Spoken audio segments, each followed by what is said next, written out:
રાધનપુર વિધાનસભાના સાંતલપુર તાલુકાના 3 ગામની મુલાકાત લેતા ગુજરાત સરકારના રાજ્યકક્ષાના મંત્રી અને પાટણ જિલ્લાના પ્રભારી જગદીશ વિશ્વકર્મા પાટણ જિલ્લાના સાંતલપુર તાલુકાના ફાગલી અને વરણસોરી અને કિલાણા ગામની મુલાકાત લેતા ગુજરાત સરકારના રાજ્યકક્ષાના મંત્રી જગદીશ વિશ્વકર્મા પાટણ જિલ્લાના પ્રભારી સાંતલપુર તાલુકાની અંદર છેલ્લા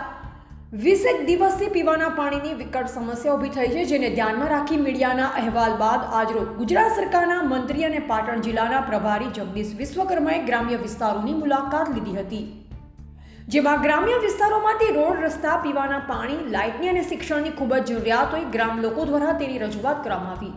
તેમની સાથે આવેલા તમામ ડિપાર્ટમેન્ટના અધિકારીઓને ગુજરાત સરકારના મંત્રીએ સૂચના આપી કે તાત્કાલિક ધોરણે આ વિસ્તારની સમસ્યા દૂર કરવા માટે સાથોસાથ ગ્રામ્ય વિસ્તારોમાંથી અલગ અલગ પ્રકારની મંત્રી સમક્ષ કેટલીક રજૂઆતો કરવામાં આવી હતી, જેની નોંધ લઈ યોગ્ય કાર્યવાહી કરવાની મંત્રીશ્રીએ ખાતરી આપી. તેમની સાથે રાધનપુરના ધારાસભ્ય લવિંગજી સોલંકી અને પાટણ જિલ્લા પંચાયતના પ્રમુખ હેતલબેન ઠાકોર, પાટણ જિલ્લા ભાજપ પ્રમુખ રમેશભાઈ સિંધાવ અને ભારતીય જનતા પાર્ટીના સંગઠનના હોદ્દેદારો અને જિલ્લાના કલેક્ટર શ્રી તેમજ જિલ્લા વિકાસ અધિકારી તેમજ જિલ્લા એસપી તેમજ નર્મદા નિગમના અધિકારીઓ, પાણી પુરવઠાના અધિકારીઓ, શિક્ષણ જેવી અન્ય ડિપાર્ટમેન્ટના અધિકારીઓ જોડાયા. 35થી વધારે ગાડીઓના કાફલા સાથે ગુજરાત સરકારના રાજ્યકક્ષાના મંત્રીએ પાટણ જિલ્લાના સાંતલપુર તાલુકાના ગ્રામ્ય વિસ્તારોમાં પીવાના પાણીની સમસ્યાને લઈ લીધી મુલાકાત.